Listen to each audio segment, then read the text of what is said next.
Bueno, qué maravilla ver tanto interés en algo tan bonito, ¿no? Buenos días a todos. Hoy tengo la suerte y el privilegio, y lo tenemos todos, de contar con nosotros con una persona, yo creo que excepcional, no solo por sus conocimientos y por su trayectoria profesional, sino también por su enorme contribución a la sociedad y por ser uno de los médicos con más prestigio y más reconocidos internacionalmente por su contribución a la promoción de la educación para la salud. La verdad es que en su enorme compromiso con la sociedad, el doctor Valentín Fuster ha estado divulgando intensamente pues prácticas de buenos hábitos saludables, especialmente entre los jóvenes, lo que yo creo que ha supuesto un cambio cultural, yo creo que clave, un cambio cultural que él apoya en dos palancas, por un lado la propia educación para la salud y por otro lado en el cuidado de los factores de riesgo cardiovascular.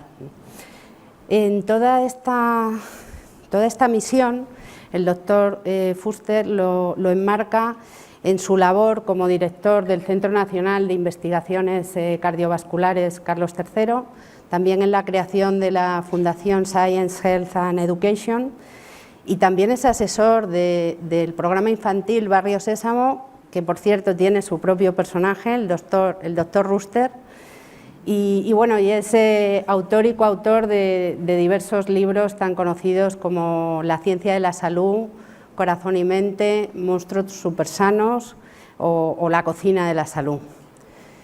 La verdad es que yo he tenido la oportunidad recientemente de escucharle y de verle en BBVA Aprendemos Juntos, y de todos los mensajes que nos ha dejado, yo me quedaría con dos.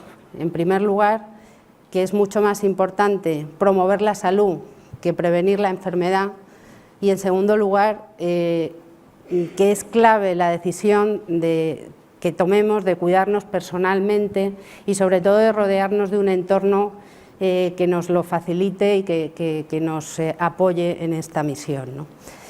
En este sentido, BBVA ya sabéis que lleva pues muchos años apoyando estos mensajes, y yo creo que poniendo foco también en esta misión y poniendo al alcance de todas las personas los medios y la información suficiente como para que tengamos la mayor calidad de vida. Y así el equipo de salud laboral pues está lanzando continuamente campañas de alimentación sana, de higiene del sueño, de gestión de las emociones, de deporte y, como no, en la campaña Vive tu salud, en la que se enmarca la charla de hoy. Nadie mejor que el doctor para hablarnos de nuevas fronteras en salud, del cerebro y del corazón.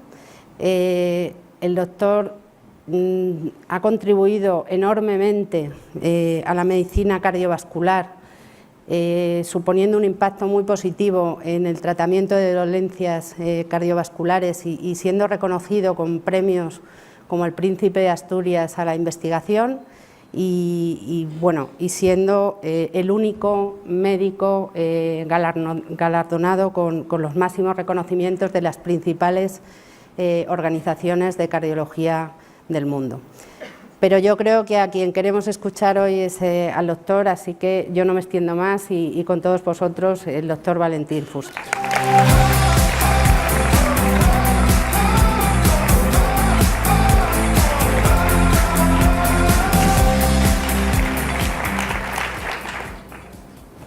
Bueno, muchísimas gracias. Yo ahora ya me iría a casa. Muchas gracias por esta presentación. Y es ciertamente un placer, un privilegio estar hoy aquí, sobre todo porque uno tiene la sensación de que el 75% de los que estáis aquí tenéis menos de 45 años.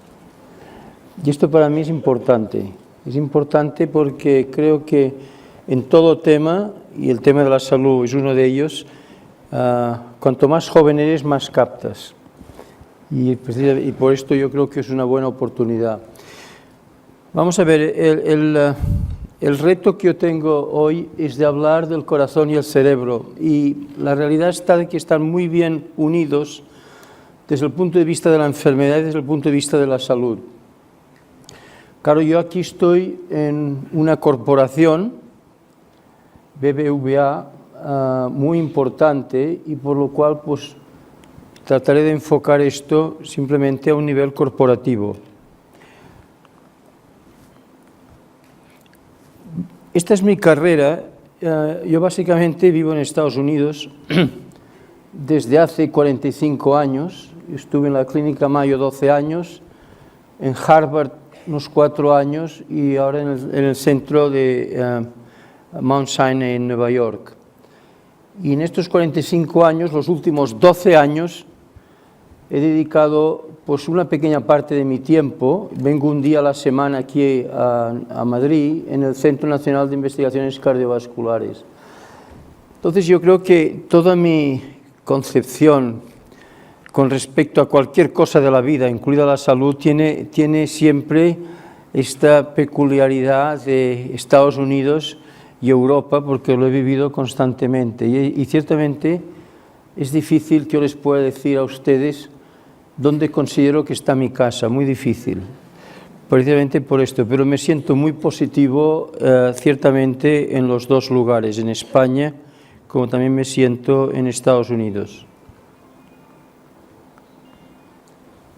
Vamos a ver, el CINIC es un centro interesante que empezó hace unos 12 años y básicamente la razón por la cual a mí me interesó poner mi esfuerzo en este centro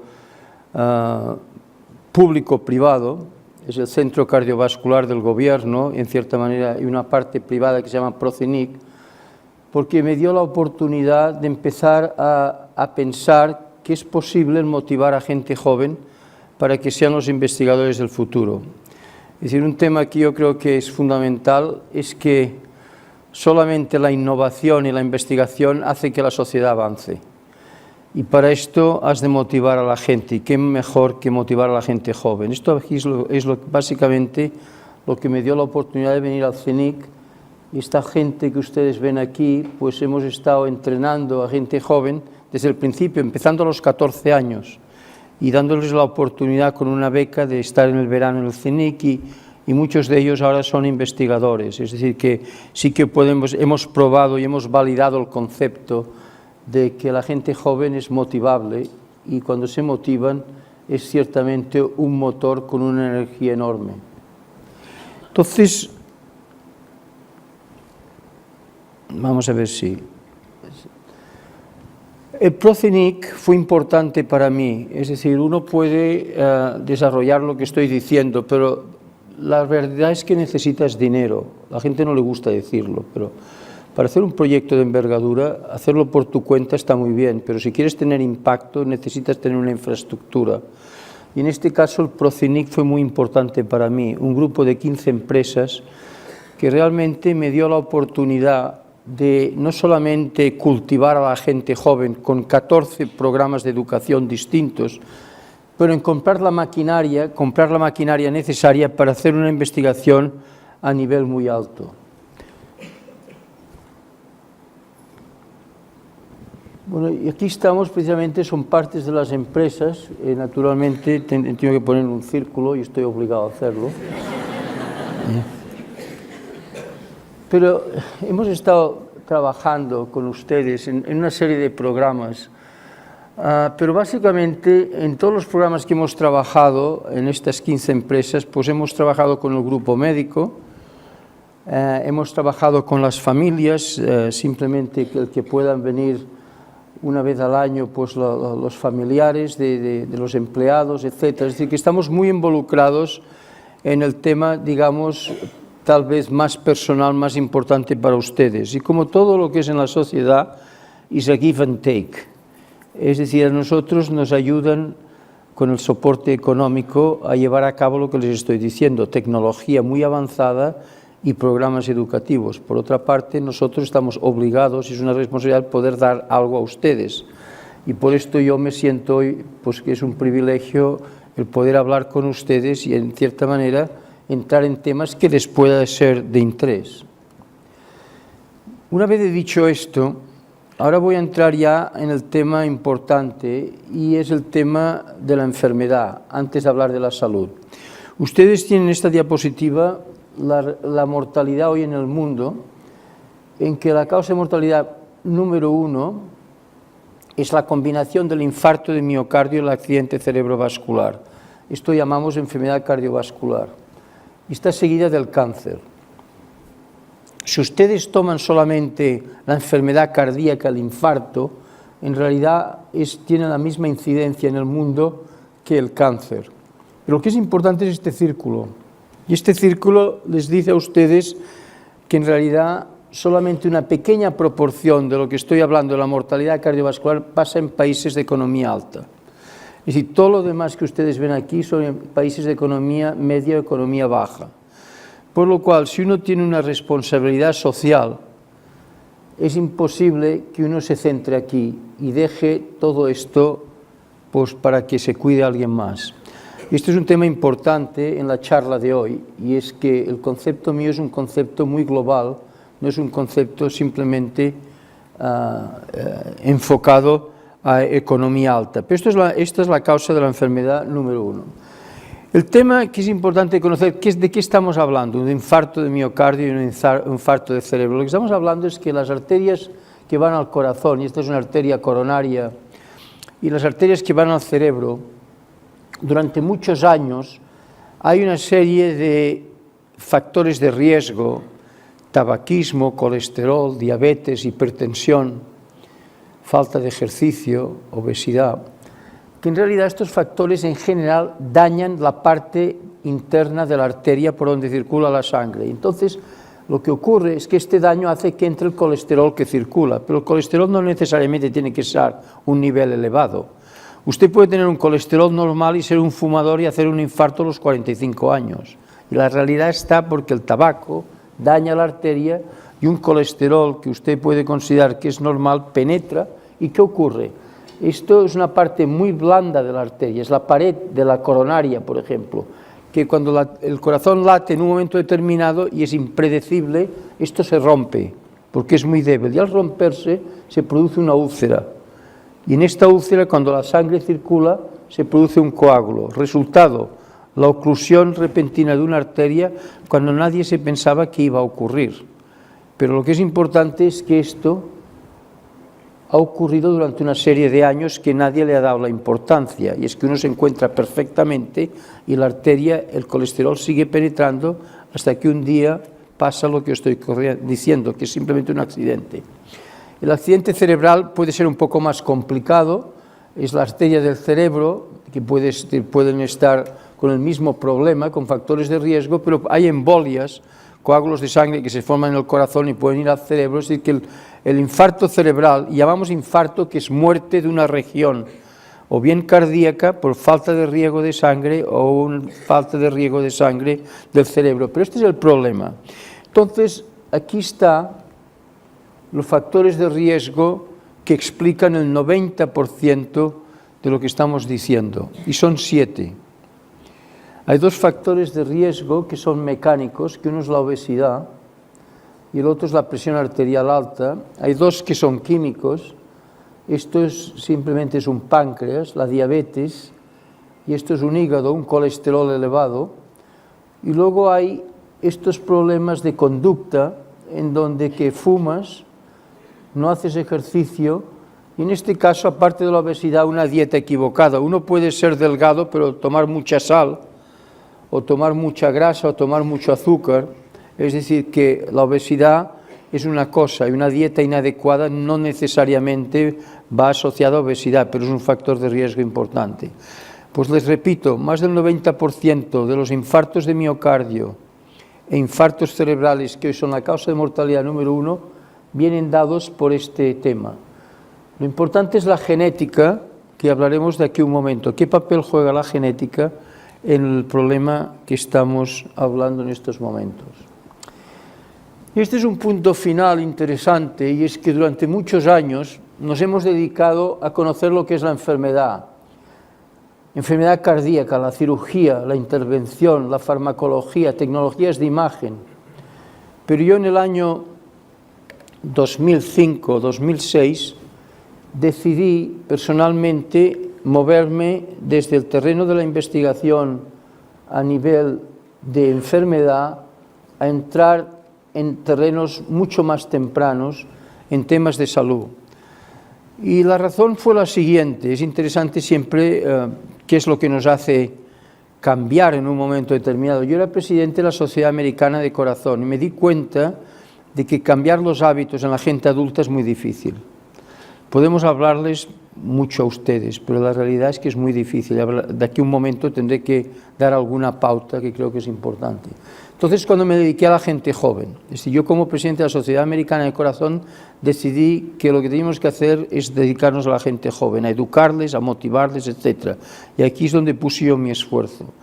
Pero claro, la enfermedad es la causa de mortalidad número 1, la enfermedad cardiovascular. Entonces yo fui presidente de la Sociedad Mundial de Corazón y aquí empecé a visitar países de economía baja.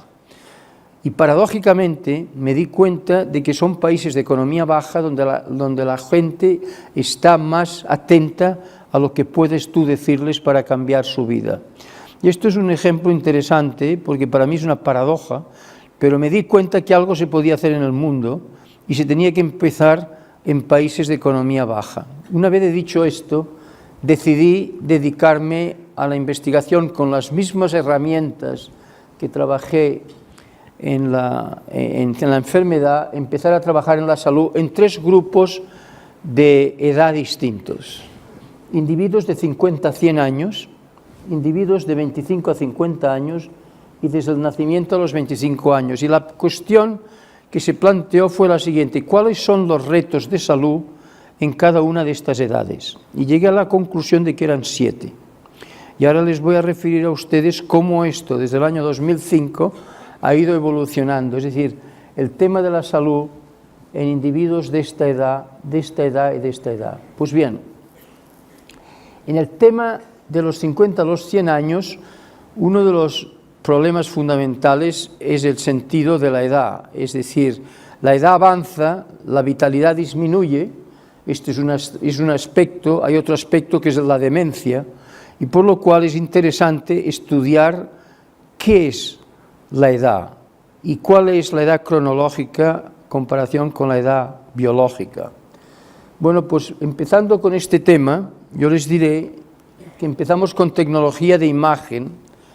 Empezar a ver individuos de unos 70 años, o como una edad media, cómo estaban sus arterias a pesar de que se encontraran perfectamente bien. Y aquí este es un estudio que empezamos en Estados Unidos hace unos años, y es básicamente estudiar cuándo la enfermedad se desarrolla en las arterias, las que van a las piernas, a la cabeza, etcétera, con una tecnología muy nueva que aún no es pública, será el año que viene o de aquí 2 años, que es lo que llamamos ultrasonido tridimensional, que podemos ver ya la enfermedad no invasiva, simplemente mirando con una tecnología cómo están las arterias. Y esto es mirar las coronarias con un sistema que es calcificación.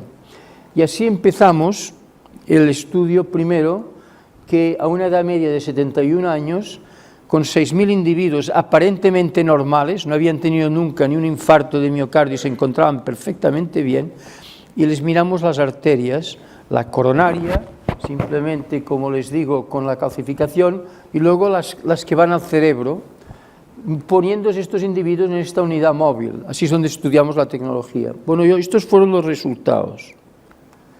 Fueron interesantes. Cuanto más enfermedad había, silenciosa, porque no tenían ningún infarto, en las arterias que van al cerebro, y más calcificación en las arterias coronarias, que quiere decir más enfermedad de las arterias al cerebro y más enfermedad de las arterias que van al corazón, vimos que este grupo tenía una incidencia de infarto de miocardio cerebral en el curso de 3 años que era relativamente alta. Es decir, podíamos predecir que la persona que se encontraba perfectamente bien, con una tecnología externa, podíamos decir que allí había un problema.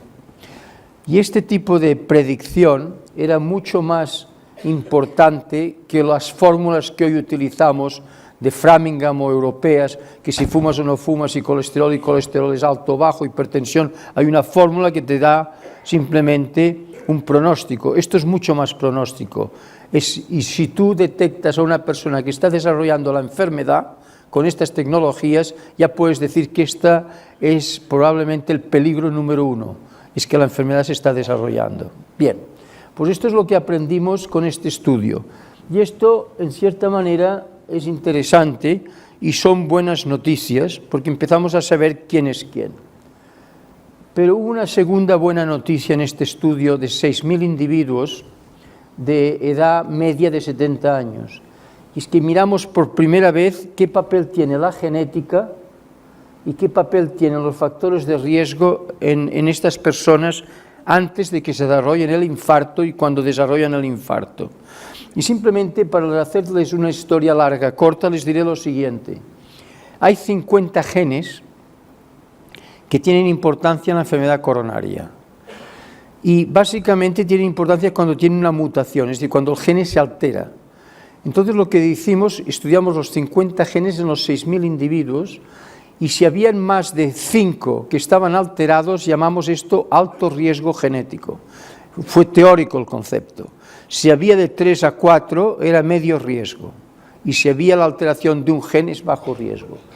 Pues alto riesgo dio lugar a más infartos de miocardio e infartos cerebrales. Es decir, que hubo una relación entre la genética y los eventos cardiovasculares. Y esto es lo que ya les he dicho, había una relación entre los factores de riesgo, los 7, si tenías 4, 5, 6 o 7 era alto riesgo, si aquí tenías 3 o 4, si aquí tenías 1, pues también esto es lo que encontramos. Lo más interesante de este programa fue que los factores genéticos y los factores de 7 factores de riesgo adquiridos tenían el mismo potencial. El tema es el siguiente. Por ejemplo, si ahora yo les estudio a todos ustedes, ya les puedo decir las cifras. ¿Ustedes saben de cuántos de ustedes no tienen ningún factor de los 7 que les he dicho? Un 2% de los que están aquí. ¿Ok? La sociedad ya está de principio enferma. Y esta es una realidad. Y lo que vimos, que si alguien de ustedes tiene un factor genético elevado, y no, la historia familiar es importante, pero es mucho más importante medir los genes que les estoy diciendo. Si ustedes tienen un riesgo muy alto, genético, como pone aquí, pero al mismo tienen un factor de riesgo 2 o 3, si ustedes se cuidan los factores de riesgo, baja esta incidencia de infarto de miocardio a la mitad. En otras palabras, la genética es importantísima, que va mucho más que la historia familiar. La historia familiar, el aspecto genético es mínimo comparado cuando mides los genes que les estoy diciendo. Pero si ustedes tienen un riesgo genético alto, y esto se empezará a medir de aquí 1 año o 2, y al mismo tiempo tienen 1 o 2 factores de riesgo, cuiden los factores de riesgo porque baja enormemente los eventos por los cuales la genética, les estaba diciendo, los pone a alto riesgo. Por lo cual no hay excusa. Por lo cual tenemos ya en este estudio 2 cosas positivas. Primero, podemos empezar a predecir who is in trouble. Y segundo, estamos empezando a entender lo que es el papel de la genética. Pero hubo malas noticias. Y ese es el tercer punto que quiero hacer. Yo les he presentado esta diapositiva. Ahora les voy a decir qué ocurrió cuando nosotros enseñamos a los individuos que estaban desarrollando la enfermedad, les dijimos que cambiaron sus hábitos de vida. Recuerden que esta gente se encontraba bien. Desastre. Me encuentro bien y ustedes son científicos, me olvido. Tenemos ya todos los datos. Una persona adulta que se encuentra bien por encima de los 70 años, el intentar que cambie su vida es muy difícil. Y entonces, desgraciadamente, hacen el infarto a los 75 o los 80 años. Esto es lo que aprendimos, por lo cual mi escepticismo cuando yo era presidente de la Sociedad Americana de Corazón se validó con un estudio muy concreto en el cual, incluso enseñando que usted tiene un problema, usted no reacciona. Malas noticias. ¿Esto qué nos hizo hacer? Nos movimos a Madrid. Y usted dice que es que Madrid es especial. No es especial. pero los bancos de Madrid son especiales, y perdonen, pero terminé en el Banco de Santander. Y ahora ya empezamos con un tema distinto, que estamos entrando ya en gente más joven, que esta es precisamente mi hipótesis, que la gente joven reaccionará mejor que la gente mayor. Pues entramos en 4.000 individuos que trabajan en el Santander, aquí en Madrid. Y el proyecto es un proyecto de mucha envergadura, se llama Proyecto PESA. Y básicamente yo les voy a decir qué es lo que estamos encontrando, que no sería distinto que si hacemos lo mismo aquí, pero básicamente es importante que vean lo que hemos visto. Bueno, este es cómo empezó el proyecto. Número 1, desde luego la sociedad está enferma. Si ustedes miran individuos cerca de 40, 50 años, y estos son hombres, la mitad o 2/3 partes, si ustedes ven el color, tienen ya 3, 4 o 5 de los sistemas de las arterias ya con enfermedad. Hay 2 arterias carótidas que van al cerebro, hay 2 que van a las piernas, hay la central y hay las coronarias, 6 regiones. Pues miren ustedes, 2/3 partes de los hombres ya a esta edad, 40, 50 años, tenemos ya enfermedad, pero no lo sabemos. Es lo que llamamos enfermedad subclínica. Y miren las mujeres, el 50%. Lo que pasa con las mujeres es que la enfermedad avanza más rápidamente más tarde. O sea, punto número 1, y es que no queremos parar atención a la realidad de la sociedad de consumo que vivimos. Y las arterias el colesterol está entrando ya. Recuerda que les he enseñado, está entrando, lo que pasa es que no nos importa. Pero esto es lo que está ocurriendo. Dejen de fumar mañana, porque esto es lo que está ocurriendo. Bien, ahora viene el siguiente tema. Y esto es muy interesante para países de economía baja. La enfermedad, ¿saben dónde empieza? En las piernas. Lo que pasa es que las arterias de las piernas son tan enormes que uno no sabe que tiene enfermedad. Entonces, cuando nosotros utilizamos esta tecnología que les he dicho, yendo a la región de la ilíaca, que es la parte de la ingle, vemos que hay mucha más enfermedad que en las carótidas, en cualquier edad, de hombre y mujer. Por lo cual, hoy podemos ir a un país de economía baja y simplemente poner lo que será nuevo de aquí 2 o 3 años, aquí ya podemos decir quién está desarrollando la enfermedad y no. Pero más importante, esta tecnología costará menos de $10. Es decir, que estamos nosotros trabajando al mismo tiempo para que todo lo que yo les explique, que parece que es un dineral, se pueda ser factible en países de economía baja por las razones que he dado en un principio. Este es el segundo hallazgo. El tercer hallazgo es interesante. Básicamente nosotros vemos muchos individuos en nuestra práctica que desarrollan mucha enfermedad, y estos son los colores de la cantidad de enfermedad que vemos en las regiones que he dicho, y en cambio tienen solamente un factor de riesgo o no tienen ninguno. Bueno, pues ya les puedo decir cuál es la razón. Lo que tiene es la genética alterada, que esto no lo sabíamos hasta ahora, pero ya se lo he explicado. Pero hay algo más. Y este algo más es el siguiente. Cuando ustedes preguntan a un médico, oiga, ¿es mi colesterol elevado? Probablemente el médico no tiene ni idea. Y le diré el por qué. Y esto es nuevo. Un LDL de colesterol, que en las guías hoy médicas dicen que es normal 140, nosotros hemos visto que como no esté por bajo de 70, la mitad, ya hay enfermedad que se desarrolla. Por lo cual, lo que se consideraba normal hoy en día no es normal. Y deje que les diga más. Es que yo fumaba 20 cigarrillos al día y ahora fumo 5. Perdón, es casi como 20. Es decir, que este concepto de lo que es normal y anormal estamos viendo con esta tecnología que ya vemos cómo la enfermedad se desarrolla, que lo que hemos considerado normal en realidad no lo es. Y por esto solamente un 2% de ustedes en realidad no tienen factores de riesgo ni la enfermedad subclínica que yo estoy diciendo ahora. Es decir, que esto es un tema interesante. Y esto nos lleva a otro hallazgo. Y esto es fundamental para cualquier sociedad. 7 factores de riesgo, pero claro, tengo que sacar sangre para saber su colesterol y tengo que sacar sangre para saber si ustedes tienen diabetes o no. ¿Por qué no hacemos lo siguiente?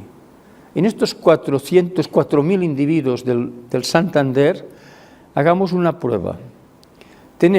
Miremos los 5 factores de riesgo sin sacar sangre y poniendo los 7 a ver qué diferencia hay en la cantidad de enfermedad, no hay ninguna. Es decir, que añadir sangre que quieres tú sacar, que en un país pobre es imposible, ya se lo digo yo ahora, no es necesario. Porque si uno es obeso, entra la diabetes, si uno es hipertenso, o sea, todo está diluido. Es decir, que sí que podemos estar obsesionados por el colesterol, pero más vale que estemos obsesionados por la presión arterial, por si somos obesos, por si comemos mal, porque todo se diluye y el colesterol, que es tu estándar, pues tal vez tiene muy poca importancia y se están dejando de lado lo que hace que el colesterol aumente o la diabetes se produzca. Esto es fundamental, porque ahora les estoy diciendo lo siguiente: tenemos un proyecto en Kenia, por ejemplo, y en otros países. Vamos allí, miramos las femorales, hay enfermedad o no, el coste es muy pequeño, pero además quiero saber más cuál es mi riesgo. 10 minutos, 5 factores de riesgo: fumas o no fumas, ejercicio o no ejercicio, no tengo que sacar sangre. Por lo cual, lo que les estoy diciendo es que estamos entrando en una etapa de conocimiento de lo que es la salud, que puede ser factible el que ustedes sepan exactamente dónde están sin tener que gastar dinero. Y esto para mí es uno de los objetivos más importantes que tenemos. No es solamente lo que es la salud, es cómo la podemos medir de una manera simple.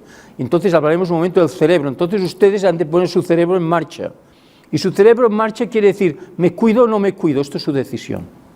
Esto ya es otro tema.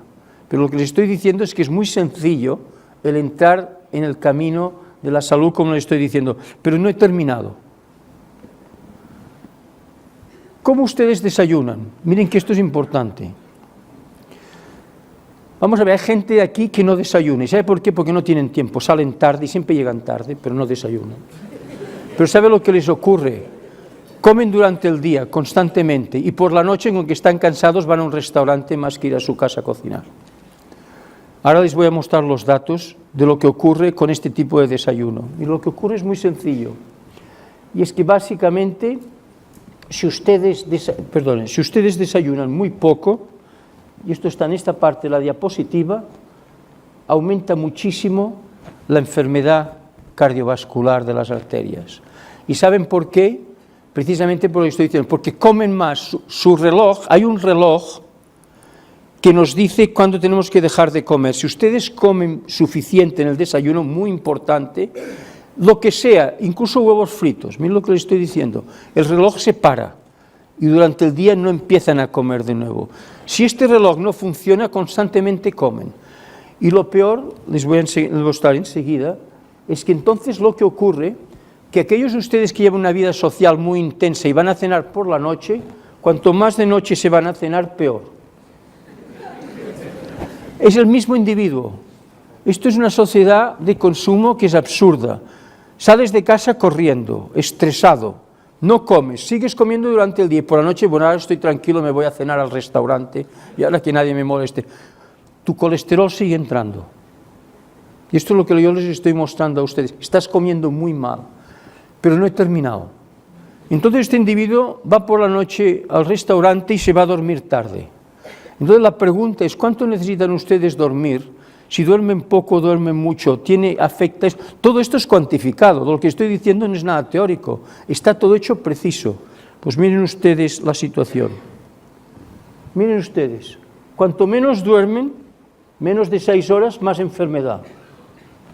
Y cuanto más se despiertan por la noche, más enfermedad. Lo que les estoy diciendo es que estoy ya mostrando un tipo social interesante. Y es la persona que no desayuna, siempre va con prisa, come durante todo el tiempo, cena por la noche y duerme 5 horas. Señores, el infarto está a punto de estallar. Pero lo que les estoy mostrando es científico. Mi labor es estudiar con tecnología moderna lo que es la salud. Y esto es lo que le estoy... Antes estudiamos la enfermedad, pero olvídense, más vale que vayamos antes y saber quién está a riesgo e intentar hacer algo pronto.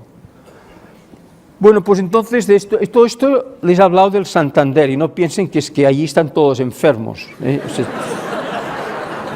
No es así, porque si hago esto aquí no creo que va a ser distinto. Entonces aquí entramos en un proyecto en la General Motors, que no, yo creo que esto lo voy a que es poner todo esto junto. Pero sí, ahora viene el tema fundamental. ¿Es esta gente joven de 25 a 50 años cambiará su conducta si les mostramos las arterias? Y la respuesta es sí. Están todos randomizados. Y ahora les tengo que decir cómo se cambia la conducta de un adulto basado en dos estudios que hemos hecho en varios países, y ahora se los voy a resumir. Básicamente, ya les diré primero de entrada que los adultos no cambiamos a menos que trabajemos en comunidad, es decir, o con la familia, o con amigos, o con quien sea, con el vecindario, con la parroquia, lo que sea, pero tenemos que trabajar en comunidad. Solos subimos peso y bajamos el día siguiente y lo subimos la otra semana, el tabaquismo es lo mismo. Ahora les voy a mostrar precisamente esto en dos proyectos interesantes. El primer proyecto fue en Kenia, y ustedes me dirán, ¿pero por qué te vas a Kenia? Se lo voy a decir. Yo lo que quería hacer es estudiar un factor de riesgo solo, como la presión arterial alta o la obesidad en una comunidad. Y me encontré que en Estados Unidos tal comunidad no existía. La gente tiene 2 y 3 factores de riesgo. No podía yo encontrar un factor de riesgo único, que científicamente es como trabajamos los científicos. Trabajamos siempre con conceptos muy puros. En Kenia, en un lugar pobre de Kenia, la gente no tiene dinero para comprar neveras, por lo cual guardan los alimentos con sal. Y lo que ocurre es que hacen hipertensión y hacen infartos de miocardio, infartos cerebrales, porque tienen la presión alta. ¿Qué es lo que hicimos en Kenia? Pues lo que hicimos en Kenia es distribuir aparatos de presión automática a la gente de la calle. Entonces la gente de la calle van a los vecinos y les mira, el aparato automático es muy fácil, aprietas un botón y te dice todo lo que has de saber. Entonces el concepto de que tú me ayudas y yo ayudo, este concepto de altruismo es probablemente uno de los factores de motivación más importante que tiene la sociedad de hoy. Lo que pasa es que los valores están desapareciendo, pero yo les voy a decir que en todos los proyectos que he visto, el concepto de altruismo es increíblemente importante como motivación. Y la gente de Kenia, cuando yo voy allí, parece que allí, bueno, que llegue yo, todo el mundo habla de presión arterial, todo el mundo. Porque claro, se han mirado todos la presión y se ayudan unos a otros, y hay un grupo de enfermeras que el que tiene la presión alta, pues se cuidan. O sea, un proyecto de comunidad. Y el segundo proyecto es interesante. El segundo proyecto lo empezamos en la isla de Granada, y les tengo que explicar cómo empezó. Yo estaba un día, llego a casa y mi esposa me dice, hoy no hay nada para cenar y nos vamos a algún sitio. Y fuimos a un deli, yo vivo en Manhattan, que está allí debajo de mi casa. Entonces nos sentamos y entra un grupo de 7 individuos y yo me los miro y digo, qué curioso. Esta gente, le pregunto a la persona que nos servía, digo, óigame, ¿y quién son esta gente? Muy interesante, muy interesante. ¿Sabe quién son? Alcohólicos Anónimos. Digo, ¿y qué hacen? Y van cambiando. Se reúnen aquí cada 2 semanas y luego vemos gente nueva y va a funcionar. Yo ahora no voy a entrar en que si Alcohólicos Anónimos funcionan, yo no quiero entrar en el tema, pero sí que cuando me fui a mi casa pensé, ¿por qué no hacemos esto con salud? Tú eres obeso, yo fumo, tú no haces ejercicio, yo tengo presión arterial alta, tú me miras a mí cada mes, yo te miro a ti a ver qué has hecho. Pues bien, esto lo instauramos en la isla de Granada porque es el lugar del mundo con factores de riesgo más elevados. Y el proyecto nos dimos cuenta que podía funcionar. Esto es de Granada Heart Project. Entonces nos fuimos a un pueblo de Cataluña, Cardona, y lo hicimos y también empezó a funcionar. Es decir, nosotros dividíamos a la gente entre los que les dices lo que han de hacer individualmente y los que se juntan cada mes, grupos de 10. Pero todos antes se les ha enseñado durante unas 10 horas lo que es la importancia de la salud, es decir, que parten de la misma base. Funcionó y entonces pues decidimos en España, y a lo mejor algunos de ustedes han participado, no lo sé, en 7 comunidades el estudio 50-50, que básicamente se les da una educación, un programa educativo de unas horas y luego unos grupos van individualmente, les dices lo que has de hacer en los 7 factores de riesgo y los otros simplemente es como psicoterapia de grupos, se ayudan unos a otros. Bueno, los resultados han sido espectaculares, a 1 año y a 2 años. Baja un poco más tarde, por lo cual probablemente tenemos que reeducar, pero lo que es importante es que el tema funciona. Por lo cual, yo lo que les estoy diciendo es que el trabajo comunitario tiene mucho efecto, y aquí en el Santander lo han aceptado, por lo cual los individuos en el Santander que tienen enfermedad y los que no tienen están randomizados en estudios de este tipo de conducta. Es decir, que ustedes pueden comparar ustedes con el Santander, pero ellos están haciendo algo que ustedes no están haciendo, que es que están juntándose para modificar la conducta desde el punto de vista de salud. Y esto es fascinante. Es decir, que el tema de los adultos, yo creo que los más sensitivos son gente joven, esto es lo que les he mostrado, pero has de tener un programa que sea un programa comunitario. Y esto es básicamente lo que estamos aprendiendo. Pues bien, ya tenemos aquí de la edad de los 25 a los 50 años, lo importante es detectar quién tiene la enfermedad y entonces motivar a esta gente para que en trabajo comunitario puedan cambiar los factores de riesgo. Pero me voy de nuevo a los 50 a los 100 años. Hemos hablado de lo que era aging, que es como estudiamos las arterias para ver cómo estaban y la gente no cambió, pero ahora voy a hablar de algo distinto que es la demencia cerebral. Este es un reto fundamental. ¿Por qué es un reto? Porque nosotros podemos prolongar la vida desde un punto de vista de, desfibriladores, cirugía cardíaca, stents, etc. Pero ¿de qué sirve prolongar la vida si el cerebro no funciona? Si el cerebro entra en demencia, es decir, la calidad de vida. Y ahora les voy a mostrar a ustedes algo muy interesante y muy reciente, que es lo que ocurre en el cerebro con los factores de riesgo de los 7 cuando no se han cuidado. Ahora vamos a entrar, ¿qué hace esto en el cerebro? En el estudio primero que les he mostrado, recuerden que eran 6.000 individuos en Estados Unidos de 70 años, una de las técnicas que utilizamos de imagen fue inyectar en las venas una sustancia que se llama godalinium y hacer resonancia magnética. Y miren lo que vimos.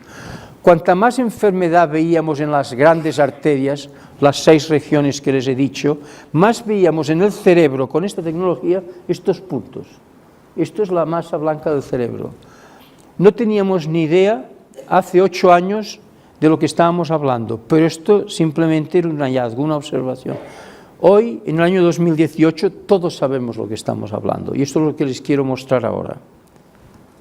En el año 2018 ya han habido 12 estudios que nos han dicho lo que pasa. Si ustedes tienen hipertensión alta y no se cuidan, diabetes y no se cuidan, colesterol y no se cuidan, y siguen fumando 10, 15, 20 o 5 cigarrillos, y repito esto, ¿qué ocurre? Las pequeñas arterias del cerebro se están empezando a cerrar.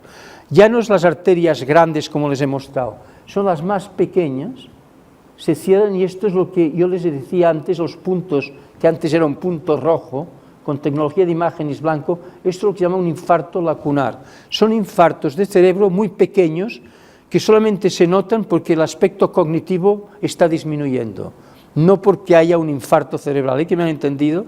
Pues esto está ocurriendo, precisamente lo muestran todos los estudios, cuando no nos cuidamos los factores de riesgo. Por lo cual lo que les estoy diciendo es lo siguiente. Si ustedes oyen a alguien que les dice, mira, yo no tengo ningún problema, yo sigo fumando, el día que tengo un infarto moriré de repente y nadie se va a enterar. Bueno, mire, un momento. Primero, si tú tienes un infarto hoy, te tienen 200 personas encima tuyo y te resucitan. No sé, que no está todo tan claro que vas a morir de esta manera. Este es el punto número 1. Pero punto número 2, si tú sobrevives el infarto, yo te pregunto, ¿y qué ocurre si tú sigues fumando o sigues no cuidando tu presión? ¿Qué ocurre en el cerebro? Les estoy enseñando lo que está ocurriendo. Esto lo han mostrado todos los estudios, pero ahora les voy a mostrar los 3 más recientes, que es lo que quiero que a ustedes les quede. Los 3 más recientes son los siguientes. Primero, gente que tenga demencia cerebral. Demencia no estoy diciendo lo que la mitad de ustedes ya están pensando que la tienen, porque no se acuerdan de los nombres. Esto es normal. Y a veces ocurre el nombre de tu mujer, de tu esposo, de tu hija. O sea que no se alteren por problemas de este tipo, porque esto es muy normal. Hablo de demencia cuando la coordinación del individuo está muy alterada, es decir, estamos hablando de esto. Pues mire, de la demencia cerebral, hay del 100 individuos con demencia cerebral, hay 25%, que es lo que les acabo yo de decir. Las pequeñas arterias, pequeñísimas arterias del cerebro, se cierran y entonces hay microinfartos cerebrales y el aspecto cognitivo se altera. El 25% es enfermedad de Alzheimer y el 25% es la combinación de Alzheimer con los factores de riesgo que uno no se ha cuidado. ¿Es que me han entendido? O sea, que ya tienen el 75% de la gente que tiene demencia. Dándole a ustedes la importancia que tratarse y cuidarse los factores de riesgo es fundamental. Mucha gente piensa, Alzheimer, no Alzheimer, yo, mi familia Alzheimer, cuídate. Porque aparte del Alzheimer, que es una enfermedad de las neuronas cerebrales, hay los vasos sanguíneos que pueden alterarte. ¿Comprenden ustedes? Es decir, que es la combinación de los dos. Pues bien, ahora miren la parte derecha de la diapositiva, que es la más importante. Todos ustedes, como yo, estoy preocupado por el stroke, el accidente cerebral. Esto es lo que ocurre con la edad, en rojo. Pues de la edad de 85 a 90 años, el 5% hace un stroke, pero hay otros que ya lo han tenido antes, ¿comprende? Pero miren lo que es azul. ¿Saben lo que es azul? El comienzo de la demencia. Es decir, que si ustedes han de preocuparse del stroke, estoy completamente de acuerdo, yo estoy muy preocupado. Pero, si no se preocupan de esto, entonces ustedes están perdiendo el tren, que esto es la enfermedad degenerativa. Es decir, que cuando hablamos de factores de riesgo que pueden dar un infarto de miocardio o un infarto cerebral, tenemos que añadir que las pequeñísimas arterias del cerebro pueden cerrarse por los mismos factores de riesgo y dar lugar a una demencia cerebral. Y en realidad el poder degenerativo cerebral es mucho más acusado que el poder de los infartos. De tal manera que individuos de 75 a 79 años, el 22% ya están desarrollando demencia. Este es el tema que les estoy yo diciendo. Y la mayoría de ellos es por factores de riesgo que nunca han parado la atención, que han pensado que se cuide otro. Yo me encuentro muy bien. Es decir, que el cerebro es muy importante que le den ustedes el valor que tiene, porque uno puede sobrevivir un infarto, pero no necesariamente sobrevive, es un problema que parece de momento que no es reversible, que es lo que les estoy diciendo del problema cerebral. Bueno, ahora viene un tema, les he dicho 3 estudios del cerebro. Este es el segundo que realmente es preocupante. Estos son niños y niñas de 6 a 18 años, estudio hecho en Finlandia. 1000. Estos niños y niñas lo que tenían es obesidad, y la obesidad va acompañada con una presión arterial intermedia, no alta, pero por la edad es relativamente alta, y lo que es la prediabetes. Y ustedes me dirán, bueno, esto está muy bien en Finlandia. Bueno, ¿ustedes saben en España cuánta gente tiene estos 3 factores de riesgo de 6 a 18 años? El 17% de los niños y niñas. O sea que este no es un estudio extraño. Y en Estados Unidos el 20%. O sea que estoy hablando de un tema que está delante nuestro, y es la obesidad infantil. Pues bien, el problema es el siguiente. Si durante este periodo no se modifican estos factores de riesgo, y por ejemplo se modifica uno, pero quedan 2, el poder cognitivo a los 40 años ya está afectado. Fíjense lo que les estoy diciendo. Gente joven, el poder cognitivo ya a mediana edad ya está afectado, a la edad de los 40 años. Y si los 3 factores de riesgo no se han modificado durante aquel periodo de 6 a 18 años, mucho más efecto cognitivo. Y ustedes dirán, pero ¿y qué pasa si ahora lo modifico a partir de los 18 años? Demasiado tarde. En otras palabras, se ha de modificar por todo lo que les he explicado, pero en cuanto al poder cognitivo, parece que se afecta. Lo que no sabemos es el mecanismo. El decirles que son las pequeñas arterias, yo no les puedo decir porque no lo sabemos, pero lo que sí sabemos que esto es un aspecto dramático, porque la gente cuando habla de la obesidad infantil, dice, obesidad infantil, claro, es que cuando sean mayor serán obesos. Bueno, yo lo que les digo es que cuando sean mayor su cabeza no funcionará, que es distinto. ¿Y qué me han entendido? Es decir, que el cerebro está muy unido a todos los factores de riesgo que hasta ahora solamente pensábamos de infartos de miocardio e infarto cerebral, y esto es muy distinto. Pero yo no sé si este tema es un tema vascular. Y este es el estudio que hemos comenzado entre Estados Unidos y Europa, que es un estudio muy interesante, y es la primera vez que creo que se hace, que es ir a 1000 individuos en la proyección de que puedan desarrollar demencia y seguirlos y estudiar el mecanismo de una manera prospectiva. Todo lo que les he presentado ha sido más tarde, excepto lo de los niños. Todo lo demás son estudios que ya tienen la enfermedad y entonces uno va detrás y piensa, ¿por qué no se ha cuidado la presión arterial? ¿Por qué no ha hecho esto? Esto es distinto, esto vamos del comienzo a cómo avanza. Pues bien, este estudio es un estudio interesante por lo siguiente, son tres estudios distintos. Primero, miramos quién tiene ya comenzando una demencia cerebral y entonces les estudiamos con tecnología de imagen qué es lo que ocurre en los vasos si tienen Alzheimer, todo eso lo podemos saber por tecnología de imagen. Y entonces vamos a las piernas, a las arterias que van al cerebro y correlacionamos lo que hay en el cerebro con las grandes arterias, pero de una manera prospectiva. Hay que me han entendido lo mismo que antes yo les comentaba que observamos hace unos años, pero no sabíamos la relación. El proyecto número 2 es que si ustedes les vemos ya que tienen enfermedad de las grandes arterias, como es el 50% de las mujeres a los 45 años, entonces vamos al cerebro y vamos a ver si ya se está desarrollando algo en el cerebro con los mismos factores de riesgo que están produciendo la enfermedad en las grandes arterias. Y esto es el Pathway 2. Y el tercero es básicamente, en la enfermedad de Alzheimer, hoy en día se puede ya saber 10 años antes quién va a desarrollar Alzheimer o no, pero deje que os lo diga de otra manera. De la gente que ha hecho enfermedad de Alzheimer, ya estaba esto presente 10 años antes. Lo que no sabemos hoy es que si hacemos tecnología de imagen para ver el depósito de amiloide, que es la proteína que hay en Alzheimer, y le vemos que usted tiene ya a los 30 años, no podemos predecir que usted vaya a tener Alzheimer, por lo cual estamos muy silenciosos. No estudiamos gente normal y decirles que usted va a desarrollar Alzheimer, esto sería no ético, porque creemos que mucha de la gente que tiene estos depósitos a edad de 40, 30 años no desarrollarán la enfermedad. Pero en cambio los familiares es distinto.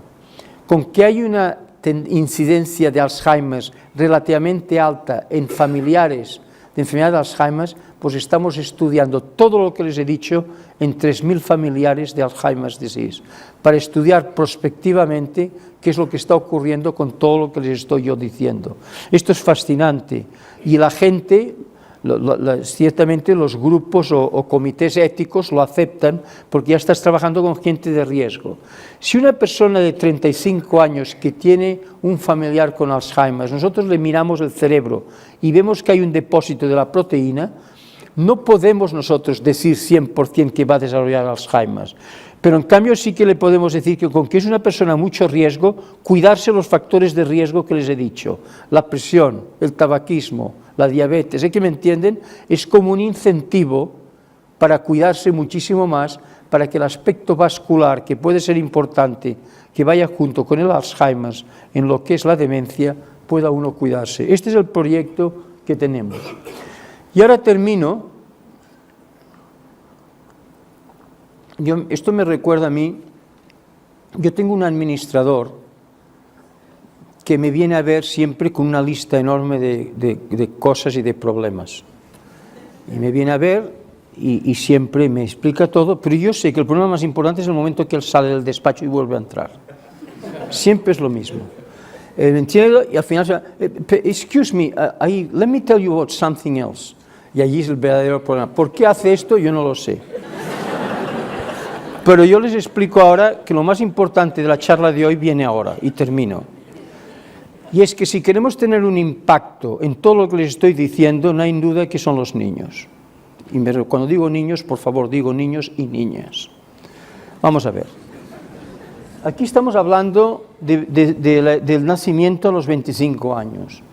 Y como se ha dicho, yo he tenido suerte de trabajar con el barrio Sésame. Y ellos tienen elementos muy interesantes. El primero que tienen es que cuando nosotros, todo nuestro ambiente de los 3 a los 6 años, todo lo que vivimos tiene mucha influencia cuando somos adultos. Ustedes ahora mírense su propia conducta y se recordarán que aquellos años fueron importantes en su vida. Esta es una realidad.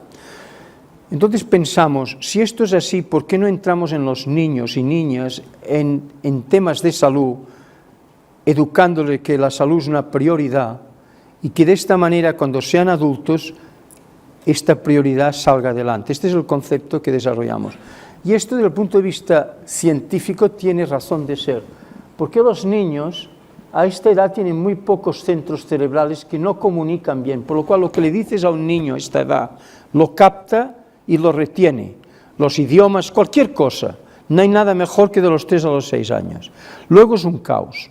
A los 12 años, entre la pubertad, muchos centros que comunican con sí mismos, tú les dices a tus hijos A y no entienden ni A, ni B, ni C. Porque es muy complejo y esto se está probando ahora desde el punto de vista neurológico. Entonces, ¿qué mejor que entrar a estas edades? Bueno, pues nosotros comenzamos con Cookie Monster. Yo no sé si ustedes conocen el Cookie Monster. Tomaba galletas cada día. Bueno, pues allí lo que convencimos es que tomara galletas un día a la semana. Y esto tuvo mucho impacto en los niños que veían el programa. Y esto llevó a Sésame a moverse al terreno de la salud. Es decir, los programas educativos de Sésame han disminuido mucho en países de economía alta y están en África, en países de economía, entrando precisamente en los factores de riesgo y con Cookie Monster simplemente una vez a la semana. Pues bien, con todo esto en mente, el primer proyecto lo hicimos en Colombia, 2.000 niños, en que la mitad les dijimos lo que era la salud, pero en muy pocas horas, y los otros 70 horas, cómo tu cuerpo trabaja, qué hábitos saludables son con respecto a lo que has de comer, actividad física y luego el tema emocional, cómo controlar las emociones. En otras palabras, les enseñamos que cuando en el futuro se les presente alcohol, tabaco, drogas, sepan decir que no. Esto les enseñamos a esta edad. Bueno, los resultados fueron espectaculares. Yo no les tengo que decir, a los 3 años la actitud, el conocimiento de estos niños que se intervinieron comparado con los otros fue impresionante. Esto es en España, hicimos lo mismo con 2.000 niños y también los resultados fueron espectaculares. Aquí yo estoy en una de las escuelas en Madrid, supongo que es el último día del programa educativo, y esto es lo que estamos haciendo ahora, que es en 50.000 niños en diversos lugares, que básicamente ya lo tenemos en Colombia. Cuando estos niños llegan a la edad de 10 años, lo que estamos viendo es que los intervenidos, toda su actitud, hábitos, conocimiento con respecto a salud, aún es mucho mejor que los que no fueron intervenidos. Pero ha disminuido algo con respecto al seguimiento que hicimos a los 3 años. Por lo cual, ahora la mitad de estos niños a los 10 años los reintervenimos y la otra mitad los seguimos. Y los no intervenidos empezamos a los 10 años. Yo creo que es demasiado tarde, pero hacemos exactamente lo mismo y los seguimos hasta los 15 años y luego el futuro será a los 20 años. Todo esto es la diapositiva en lo que estamos trabajando en estos 50.000 niños. Pero los resultados que obtuvimos con los niños fueron tan eficaces y los resultados que hemos obtenido con los adultos en los programas que yo les he presentado fueron tan eficaces que finalmente decidimos estudiar la familia. Y esto lo empezamos en Harlem, en Nueva York. 600 familias, en donde todo lo que yo les he explicado de los adultos, comunidad, trabajo, todo esto lo hemos hecho, lo hacemos con ellos y luego sus hijos e hijas. De tal manera que el programa en Harlem es el siguiente, son 600 familias, estos son los hijos o hijas de estos padres. Estudiamos la familia, pero son proyectos distintos. En los padres estamos actuando con su conducta, en los niños estamos actuando con los programas de las 70 o 50 horas. Y estos estudios son científicamente, son estudios muy interesantes. En los niños estamos mirando el DNA. ¿Cuál es la genética de estos niños? Le miramos la saliva. La genética de estos niños comparado con su reacción a los programas, a su conducta. Y en los adultos, en los padres, estamos mirándole las mismas técnicas a los 25 años de las grandes arterias. Ya vemos enfermedad que empieza a los 20-25 años. Así que es un estudio científico, pero que al mismo tiempo se hace en una comunidad que es una comunidad pobre en Nueva York. Y los resultados los voy a presentar de aquí 2 semanas en Estados Unidos, son fascinantes. Es decir, el grupo control es un grupo que ha avanzado muy poco, el grupo intervenido ha avanzado muchísimo en todo lo que es conducta, conocimiento, actitud con respecto a la salud, etc. Y esto nos ha llevado a un proyecto en Nueva York. Y en Nueva York ahora estamos empezando un proyecto en las 5 regiones de Nueva York, en donde hay zonas ricas y pobres en cada una, Brooklyn, Manhattan, etc. Entonces estamos estudiando, validando lo que yo les he explicado que ocurrió en Colombia y en España, y estamos estudiando y lo que está ahora en Harlem, lo estamos estudiando en las 5 regiones de Nueva York, qué diferencia hay en un lugar rico y pobre en cada región, y luego estamos estudiando qué es lo que motiva a los profesores que enseñan a estos niños todos estos programas de salud. Esto es fundamental. Y esto se está haciendo junto con el problema de la atmósfera. La polución atmosférica tiene un efecto cardiovascular impresionante y es mucho peor en lugares pobres que en lugares ricos. Lo estamos midiendo todo esto, estamos midiendo el microbioma, no quiero entrar en más detalles, pero es un programa científico muy interesante. Y esto nos lleva al programa de comparar un pueblo con otro. Les he hablado de Cardona, es una ciudad de 5.000, o un pueblo de 5.000 habitantes, donde empezamos muchos de estos proyectos. Pues bueno, en este pueblo hemos empezado un proyecto que es proyecto de salud. Es entrar no solamente en las familias, les hemos hecho un auditorio para educación, caminos para correr, en fin, un nuevo campo de fútbol, donde se aglutina la gente. Comparamos este pueblo con otro pueblo en donde no tiene nada de esto.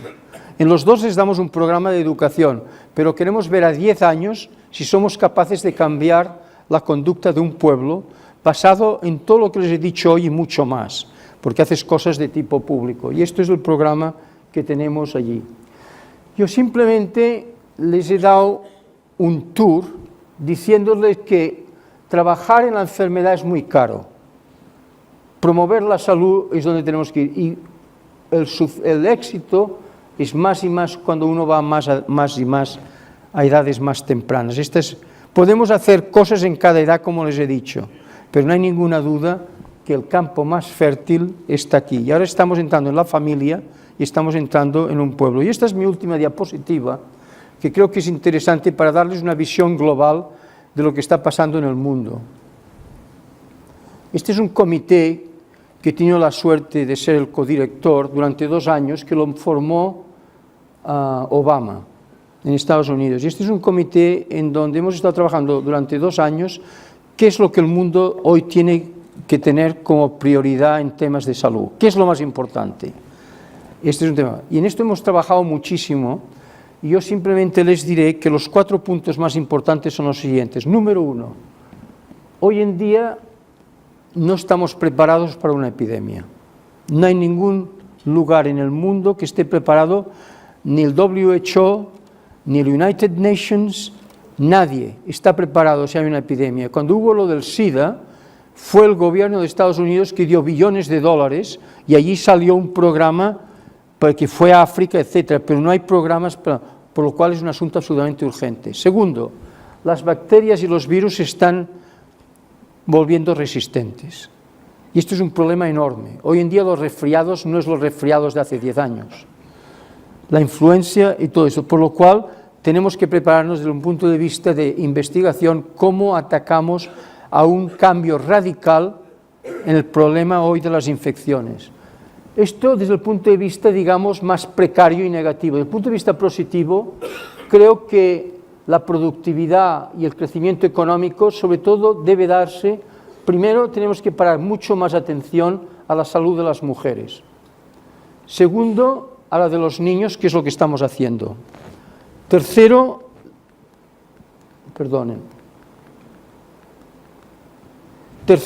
tenemos que parar mucha atención a promover la salud cardiovascular como concepto. Les he dicho que empezamos de los 50 a 100 años, 25 a 50, diversos proyectos y terminas en los niños. Y por último, el prevenir el cáncer, el detectarlo pronto y prevenir su evolución.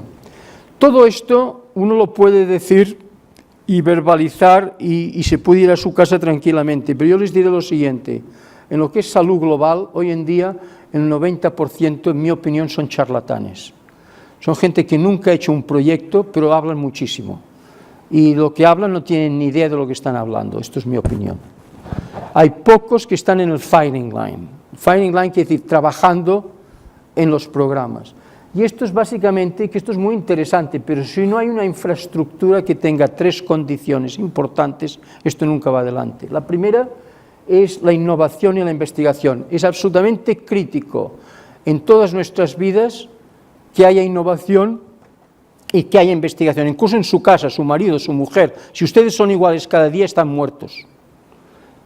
Has de ir avanzando, has de ir creando, has de ir cosas nuevas. Esto es fundamental. Y en este aspecto de salud global, la innovación es crítica. Segundo, ¿qué es el liderazgo? El liderazgo básicamente es una persona que está trabajando en el suelo, no una persona que está dando órdenes y no sabe lo que está pasando. Esta es una realidad. En temas de salud es fundamental. Gente que esté comprometida en una mejor salud en el mundo. Y por último, la financiación. Siempre es lo mismo. Todos se quejan de que el gobierno no da suficiente dinero para investigación. Yo estoy completamente de acuerdo, pero lo que les puedo decir es que la investigación privada es fundamental. Yo tengo 7 proyectos que les he presentado 6, no he presentado la polipíldora porque no quiero entrar en este tema. La mitad de nuestros proyectos tienen financiación estatal, es decir, financiación del gobierno, Estados Unidos, Bruselas, etc. Y la otra mitad tiene financiación privada. Lo que quiero decir es que la financiación ha de venir por los dos lados y en el tema global es exactamente lo mismo. Yo simplemente me gustaría terminar diciéndole lo siguiente, y esto les voy a decir como un concepto global que yo he sacado de estos años en trabajar en estos temas, desde el año 2005, y es la gente joven. Deje que les cuente, no solamente es en ir a los niños y inculcarles que la salud es importante, no. Estos proyectos, muchos de los casos, en muchos de estos proyectos han venido padres que me dicen lo siguiente, es que mi hijo y mi hija sale el viernes, llega a las 7 de la mañana, beben mucho, no hacen nada, la sociedad es pasiva. Digo, tráigamelos. Son motores. El problema es que nuestra sociedad y nuestra generación no está motivando a la gente joven, los estamos destruyendo. Y esto lo digo con conocimiento de causa. Miren ustedes que yo he trabajado con gente joven toda mi vida. Y lo que sí les puedo decir es que no hay nada más importante que la motivación, más que la negatividad, es que uno puede entrar en la parte de positividad. Estos proyectos que yo les estoy diciendo, cada proyecto debe tener 10, 15 personas, de los cuales 10 de ellos son individuos de menos de 35 años. Muchos de ellos voluntarios, a otros les pagas 4 chavos. ¿Me entiende usted? La realidad, lo que les estoy diciendo es que si algo yo les puedo dar como mensaje de hoy, es que estamos entrando en un campo fascinante y es el campo de la salud, entender lo que es la salud y cómo podemos cambiar el problema de hoy en día de la salud, que ha sido mi presentación hoy. Pero lo más importante es cómo lo hacemos esto operacional. Y no solamente tenemos que entrar en los niños, porque yo creo que es la parte más fértil para que podamos tener éxito cuando ellos sean adultos, pero lo que es fundamental es que motivemos a la gente joven. Y así es como el BBVA a nosotros nos financió parte del Procinic. Es porque lo que yo les presenté es el motivar a la gente joven un proyecto y en la tecnología más moderna el segundo proyecto. ¿Me han entendido? Es decir, que entendieron muy bien que la parte educativa y la parte motivacional, que es lo que hacemos en el CINIC, tiene mucha importancia, pero tiene importancia para todos nosotros, para los que ustedes tienen hijos o nietos, es fundamental que los motivemos, y esto yo creo que es una obligación nuestra, porque esta es la sociedad del futuro que puede cambiar la sociedad. Bueno, muchísimas gracias por su atención.